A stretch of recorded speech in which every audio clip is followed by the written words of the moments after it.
in Cockney means robbed. However, just putting that out there. So the Defense of Marriage Act was another instance of the usage of this group. The House spent $2.3 million in 2011 on legal representation, trying to take on the administration for its refusal to defend DOMA. Now, that was lawless, but now it's no longer lawless because DOMA, of course, has been hit. But this is a very interesting and I have to say, unfortunately, I think doomed effort from the president. And I wish I could tell you otherwise. I wish I could sit here and say, okay, they're going to bring this suit, and this is going to finally force the president to sit up and take notice of his constitutional obligations and duty. No, probably not. There are some legal technicalities at play here that will be very difficult for Republicans like Boehner to overcome. The issue of standing. And unfortunately, just as I've said in the past, when people were saying, oh, it was lawless for President Obama not to advise Congress when he made the Bergdahl trade. By the way, I don't know if you saw, the latest on Bergdahl is that he didn't commit any crimes while he was in custody, as far as we know. So there's that. But the commander-in-chief does have broad discretion when it comes to his action as commander-in-chief, for better, and as we see oftentimes with this administration, for worse. But the question of standing and congressional standing seems to probably already have been, I shouldn't say settled, but it certainly points towards a difficulty in having a part of the Congress being able to get standing to sue the President of the United States. I just want to know why. I understand why impeachment, and we had Andy McCarthy on the show about his book, and he says, building the political case for impeachment. Now, this is an artful way of saying, and Andy said this when he was on, we can't impeach him right now. That would be politically a disaster. Okay, so if we're taking impeachment off the table now, and some of you, I saw you argued with me at the time, said Andy's not saying don't impeach him. He's saying don't impeach him now. At some future alternative world, perhaps, we'll have a different situation where the president doesn't have some of the protections, politically speaking, that he currently enjoys. But right now, many seem to think, and maybe you disagree, I'm not sure. Maybe you got to impeach. I think this IRS scandal is certainly impeachable, although I think that if Nixon had known to get rid of the tapes, he wouldn't be the Nixon that we've come to know. And Obama's acolytes, they know to get rid of the stuff. They know to get rid of the hard drives. Whoops. When the subpoenas fly, the hard drives die. I should bumper sticker that one. That was awesome. Thank you. Thank you. Intern Joe even gave me a thumbs up. Thank you, Joe. So there we have it. I really am going to bumper sticker that one. So we see that Boehner's now suing. I would try to offer up a different strategy for dealing with this. And that is defund. Defund parts of the executive branch. Defund the IRS. Cut the IRS's budget in half. And say, I've got an idea. How about you just do top-line enforcement that people actually filed who are supposed to file? Bam. Go with that. No more deductions, no more audits, no more of that nonsense. Basically force them to consider the reality of a world in which a flat tax is the only tax anyone's going to pay for the foreseeable future. Or just cut them back so that they don't have the time, the inclination, the hubris to view themselves as a sort of covert action wing of the DNC, which is what they've become. They are now essentially the Obama administration's little secret Spetsnaz in the IRS, running around taking care of enemies. They're like a KGB wet squad. For those of you who are unfamiliar, wet work is when somebody does bad things and eliminates enemies. They are like a KGB elimination squad. They're just eliminating political enemies instead of eliminating them with force. They eliminate them with bureaucracy, with threats, with all the rest. You got to do something. And I like that Boehner is taking a moment here to say that we got to do something, but defund. Defund parts of the government. What else do you have? Who among the American people right now? Make the Democratic Party the party of the IRS. And make the Republicans the party that says, you know what, we're cutting your funding in half. We have Mike Lee, Senator from Utah. Yeah, he's joining next. You're going to want to hear that. Don't go anywhere. You're listening to Buck Sexton, only on the Blaze Radio Network.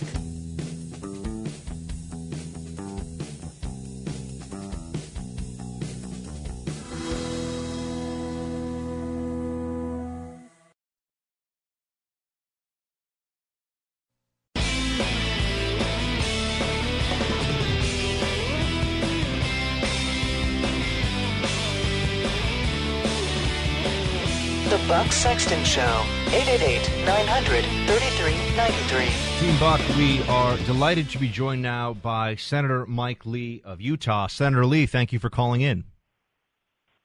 Thank you very much. It's good to be with you, Buck. Senator Lee, it's a great day to have you. It would be a great day to have you any day, but particularly today because I know you are a guy with a lot of, how would I put this, a lot of legal chops, we might say. You spent a lot of time in and around the Supreme Court. You clerked for a federal judge, correct? And including Samuel Alito, from what I see here.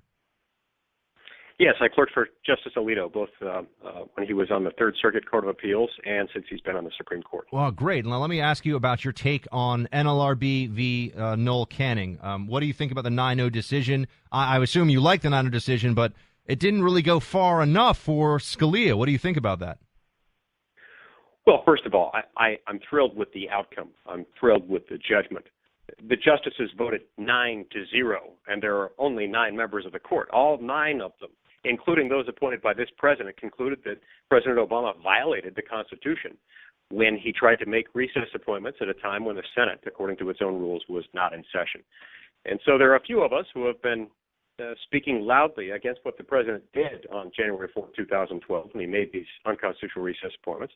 There are those of us who are very pleased today that the court has agreed with us unanimously, no less. Now, Hobby Lobby is a case that still looms very large for those of us who are concerned about the freedom of religious liberty in this country. I don't want to make you – I'm not going to force you into a prognostication, but what do you think about that? I mean, just walk us through what you believe it will mean, for example, if the court upholds the Obamacare contraception mandate against Hobby Lobby and other companies like it that want to have the right of that don't want to have their rights of conscience violated.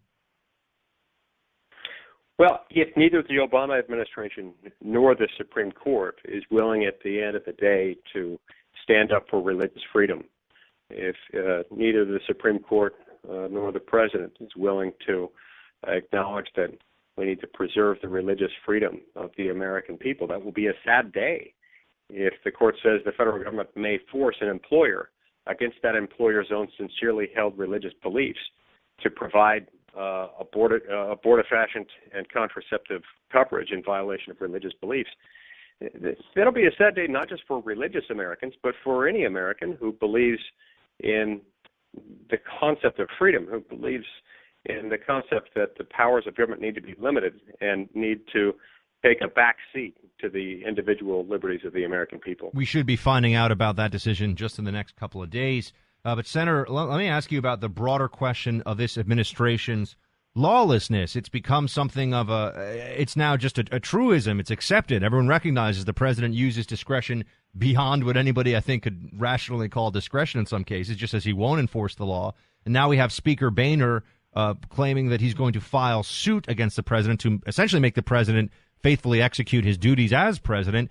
Do you think that that's a strategy that could work? And do you think that there's something else that should be done to try to force this president to stop ignoring laws he doesn't like and essentially making the law up as he goes along?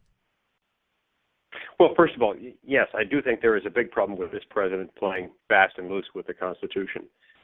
This marks, by some counts, the 12th time in which the Supreme Court has unanimously rejected a pretty significant assertion of power by the chief executive. Now, these are just the cases that have made it all the way to the Supreme Court. For every case that has made it all the way to the Supreme Court, there are lots and lots of others that either were never brought or that have yet to make their way up to the Supreme Court. And so this is a big problem. We do need to address it. I haven't yet seen what Speaker Boehner's proposal is. I like the idea of anything that will serve as a check and a balance on presidential overreach, but I'd like to see what the details are before I opine on it. I will say this, however. We as a Congress should not rely exclusively on the courts. Today was a good day because the court did the right thing. The court was able to review this case, and the court reached the right conclusion. But Congress does have other tools at its disposal to deal with presidential overreach, and I think it needs to be more aggressive in doing that. This is an issue that's neither Republican nor Democratic. It's neither liberal nor conservative. It's simply American. We need to stand behind the Constitution when a president of any party oversteps the authority vested in the president. Now, there's also, of course, the IRS very much in the headlines right now, and we've heard more. I haven't yet talked about it on radio today, but there's more shady indications and shady behavior coming from certain members or certain people within the IRS. What is the Senate prepared to do to actually rein in abuses by the bureaucracy? That's what we see out there, Daryl. We see Congressman Issa and Trey Gowdy and others who are at least raising the profile of this issue, so the American people see just how egregious the targeting was. We don't hear as much about the Senate side of this. What do you think could be done to try to send a message to the bureaucracy that they have legal obligations and they have a constitution to uphold as well? It's not just President Obama who's lawless. You know, the first layer of response from Congress usually comes in the form of congressional oversight hearings. Right, which we are seeing. Pointed out, we're seeing more of those from the House than we are from the Senate because the Senate's under the control of the president's party. I do think you will see some additional action this year as Senate Democrats come to terms with the fact that there has been some real lawless action here, and they're going to be held accountable if they do nothing about it. So that's the first step. The second step that I think we really need to take is I think we need to start having serious discussion about withholding funds from executive branch programs or executive branch offices that end up trampling on the constitutional rights of the American people.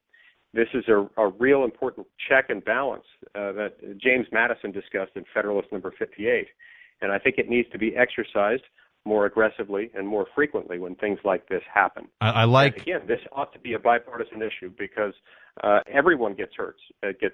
Democrats and Republicans alike, when a president of either party oversteps its boundaries. I like hearing that from you, Senator, and I would want to ask you, is the IRS a place where you could see a willingness based upon, look, no one believes that I talk to you anywhere, and the national polling shows that that's a pretty fair statement across the board. No one believes that these senior IRS officials destroyed their hard drives, and the timing they destroyed them, they can't get the emails.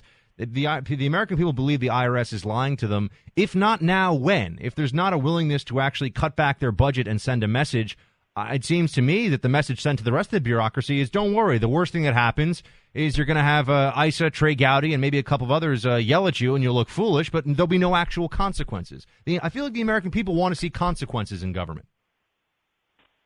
Yeah, I think that's right, and that's why the risk of doing nothing here, or perhaps nothing other than having hearings and making statements and things like that, there is a real risk associated with doing that, with basically inaction, because you will tend to embolden executive branch officials whenever you respond that way, whenever you fail to respond meaningfully to the bad things that are going on in the executive branch. All right. Senator Mike Lee from Utah, we really appreciate you calling in. Thank you for giving us your time today. Thank you, Buck.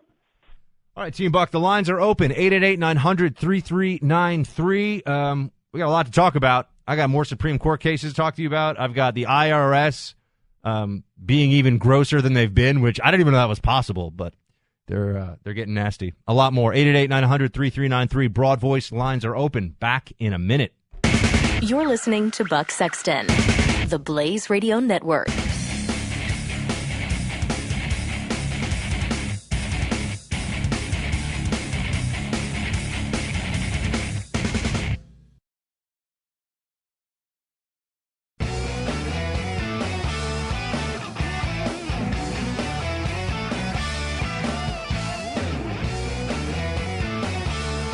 The Buck Sexton Show. Speak your mind. 888-900